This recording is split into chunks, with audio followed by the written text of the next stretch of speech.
ايه اول ما العسل بيبقى معايا الاسبريسو. تسلم ايدك يا ابا. لا لا الشيف. ايه رايكم؟ حد بيعرف يعمل الوش ده وحد بيعرف يعمل الاسبريسو الجامده دي؟ انتصار محقق لكريم علاء وعودة قناته المليونية وكتب كتاب حسن حوارات مع 3 فساتين فرح لنهال. جهز نفسك يا اسلام. السلام عليكم ورحمة الله وبركاته. اللهم صل وسلم وبارك على سيدنا محمد. ازيكم عاملين ايه؟ طبعا يا جماعة الفيديو اللي احنا شايفينه ده لحسن وهو في العربية وكانت جنبه طبعا خطيبته نهال، ربنا يحفظهم يا رب والف الف مبروك. طبعا حسن بيقول في الفيديو ان نهال عملت له اسبريسو جميل قوي وان هو كمان حجز لها كوفي كورنر وموجود كمان في البيت كوفي كورنر لوحده عشان تعمل له بقى الاسبريسو بقى والكابتشينو الحاجات الحلوه اللي احنا عارفينها دي.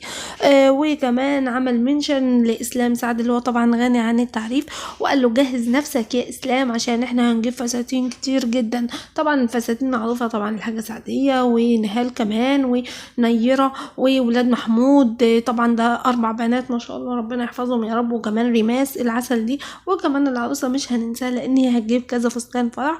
طبعا ما شاء الله شكلها هيبقى جميل جدا نهال لان ما شاء الله هي جميله جدا. طبعا حسن لحد الان شكلك خايف عليها يا حسن من الحسد، هي بصراحه جميله جدا. ربنا يجعلها يا رب وش السعد عليك وكمان تكون حلوه من جوه اخلاقا وشكلا وكمان يرزقك الذريه الصالحه ان شاء الله.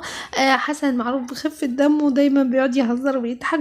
اما بالنسبه كمان لقناه كريم علاء اللي احنا قالوا ان كريم علاء فتح قناه وان هو رجع بقوه للسوشيال ميديا. طبعا كريم مش هيفرط في القناه المليونيه دي وهيرجع يفتح صفحه من الاول، اكيد هيحاول يلاقي حل يعمل حاجه احلى من اللي انا عايزها. كمان الحمد لله انا عندي ثقه كبيره قوي قوي في ربنا ثم فيك، وعارف ان انت بتطلع الحاجه احسن ما احنا بنكون عايزينها. فان شاء الله استنوا اليوم ده عشان اليوم ده هيكون حلو وخطوه مهمه قوي في حياتنا. احلى